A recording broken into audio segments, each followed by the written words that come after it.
ليه سموا عيد الفطر بعيد الفطر؟ عشان الناس بتفطر فسموه عيد الفطر. بيجي بعد رمضان على طول، تمام، بنفطر.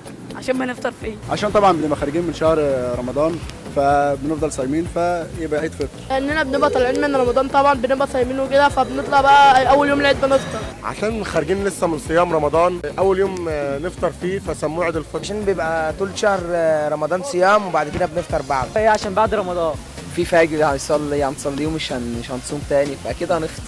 ليه سموا عيد الفطر بعيد الفطر؟ عشان بنفطر فيه على الناس بعد الصلاة. انا بنفطر فيه بس ان هو 30 يوم صايمين فاكيد بنفطر فيهم. طالعين من رمضان وكده مش هتلاقي منه كوميديا. انا عاوز ارتاح، انا تعبان. مش هتلاقي منه كوميديا. انت عاوز ايه؟ عاوز ايه اكتر من كده؟ ليه سموا عيد الفطر بعيد الفطر؟ عشان هو عيد فطر بنفطر كده. عيد الفطر نفطر بعد رمضان على طول، عشان كده سموه بعيد الفطر، عشان رمضان قبله وبعدين العيد الفطر. عيد الفطر بيجي بعد رمضان لان كده سموه بعيد الفطر. ايه اكبر عديه جات لك في حياتك؟ ما خدتش هديه من فتره، فاكبر هديه خدتها في حياتي دي كانت تقريبا 300 جنيه. كانت دي حاجه يعني برنسات. مسدس خرز 50 جنيه. 50 جنيه برضه. 200 جنيه. 300. كانت 200 جنيه من ابوي. 200 جنيه 60 جنيه من ابويا 400 جنيه. 50 جنيه 400 جنيه، عشان برضه ما نكدبش 20 جنيه 50 جنيه. ايوه انا خدتها. وانا اكبر عاديه خدتها 20 جنيه صراحه. صراحه حلوه. ايه اكبر عاديه جات لك في حياتك؟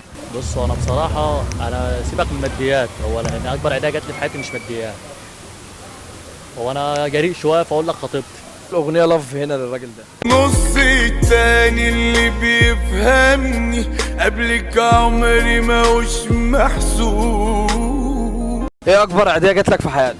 والله 50 جنيه. ولا عاديه جت لي. ما باخدش عاديات من حد. انا اكبر عيدية جات لك حد اهم مني. 200 جنيه 200 جنيه الكلام ده من 6 سنين بقى. اكبر عيدية كانت من سيدي الله يرحمه، رزمة فلوس خمسات كده، يعني يعتبر ما يعادل مصري 3000 جنيه. كلهم مع بعض كانوا قالوا. لو جيت تبص لها كلهم اللي كان بيدينا 10 و5 فكلهم ما كانوش كاملين على 75 جنيه على بعض. والله لسه ما لميتهاش احسن بصراحه. كانت 200 جنيه. 100 جنيه. محدش قد.